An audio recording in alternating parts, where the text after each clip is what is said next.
Rangdajied United FC bat ka Bengaluru FC kala Iatreilang ban Kyntiew ya kasap kapong kisamla bat ka rukam ai Jingialehkai.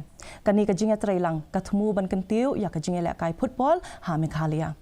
Kani ka Iatreilang ka phai khmat syaartli kimat ban lam lenti ya ki Jingialehkai syaki limpung bakham he bat ban Kyntiew ya ki Jingialehkai ya ki coach lingba ki workshop bat ki program ai Jingialehkai.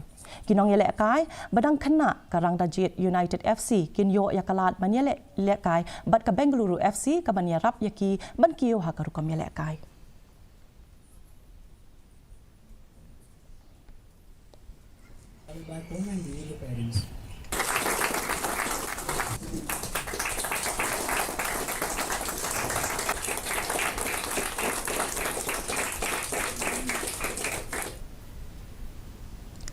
Mentang ini pej ya ka